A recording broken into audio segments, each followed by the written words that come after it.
Teresa Dixon, Kildare branch. I'm just speaking from the experiences of our ICU today and yesterday and all of last week and for the last couple of months. I'm the CNM2 of a 4-bed ICU with facilitated ventilated 5th patient in a recovery, which is adjacent to our ICU.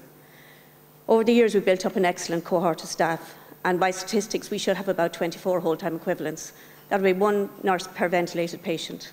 At the moment, I have 12 whole-time equivalents, 2 of whom are on sick leave. I have 2 nurses on day duty and 2 nurses on night duty, with 4 ventilated patients, 1 of whom is in an isolation cubicle. On Monday of this week, I worked 16 hours, from quarter to 8 in the morning until 12 midnight, to cover a day shift and a night shift, because there was no staff to take over for me. There's no CNM1 because our post is gone. The CNM2 post is now a staff nurse post, basically, because I'm on the floor the whole time. How does this affect our patients? We had policies in place. We had policies whereby we had constant weaning of our patients, we had suctioning, we had turning. We were trying to minimise complications for our patient. Now we can't even get to our patients to turn them. We're increasing their length of stay, we're increasing their morbidity. Our medications are delayed and infection control issues are gone out the window. What about our staff? The staff are exhausted, consistently working more than 37.5 hours a week, and on night duty, we don't get any break. I'm talking about having a cup of tea at the patient's bedside and swallowing it and running. This is continuous and consistent. Our nursing management are doing their best. We have advertised for posts. We even went to the stage where we interviewed for posts. We managed to get approval for posts, and now those posts, there's a freeze put on the approval.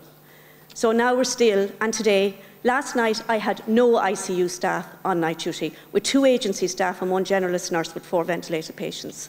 So I roared and screamed on Monday, and I eventually went down to the medical board and I said, please help me. I begged and pleaded for someone to come and help me.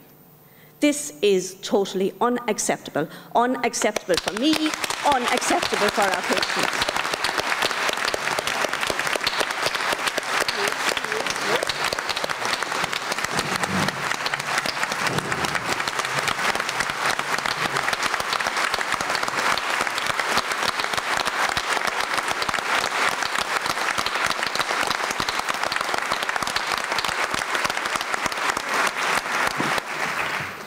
I thank you for your support, because I am broken.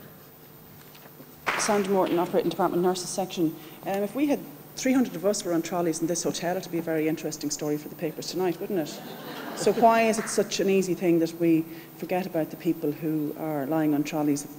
We hear it mentioned, but nobody really knows what the true human toll is until they're in there. And it's like, well, whenever I go to A&E, I see the cold face of the health service, and it's kind of the ugly part. The bit you never see. I mean, one of the WHO statistics in 2007, and in Ireland, our A&Es are much worse now, our EDs are worse now, but the statistics for patient safety, it's 1 in 10 million if you fly in a plane, but the risk for having a serious adverse event, including death, is 1 in 300. So why is it acceptable?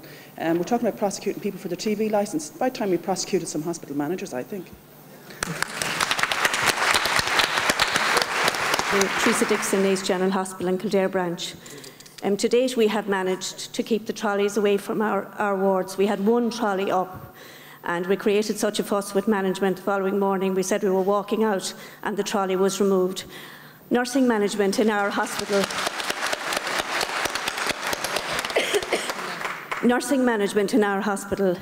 have supported us and encouraged us all the way in keeping the trolleys away from the wards. Our biggest problem really is our A&E consultant and the consultants in the hospital, who feel that the patients would be much better up on the trolleys, on the wards, and well cared for, on wards which are already, have already got short staffing.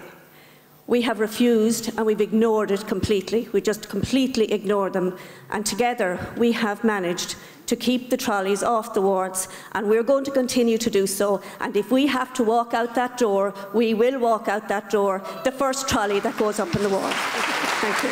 Anne Price from the Waterford branch. I suppose I kind of feel I'm having a nightmare, because I worked on a medical ward in the 80s. And our nightmare at that time was with patients on the corridor and with patients in the television room. And I feel I'm reliving that nightmare today, because that's what it was. My biggest nightmare day in nursing was the day I had a patient arrest in a television room. A young enough person who died because maybe they didn't have a call bell to call me. We couldn't get the arrest trolley in the door. We had to try and bring in a cylinder of oxygen.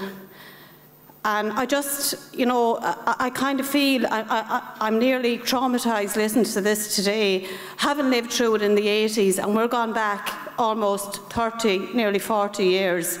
We haven't improved, it's backwards we're going. I think we've heard an awful lot about collecting data over the last 24 hours, and it's all about numbers. And I think that it's very disturbing. I think it's brilliant to hear the debate today, but I think these are the people that make decisions up the top, and they're not the ones that are facing the relative or the person that's actually sitting on the trolley and having to explain to them that it's beyond our control to make their stay in hospital any bit better than what it already is. They're not the ones. They go home at 5 o'clock. They're not there at the weekends.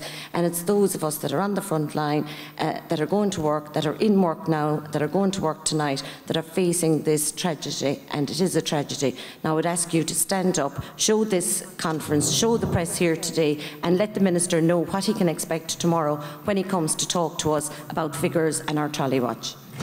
Please support the motion.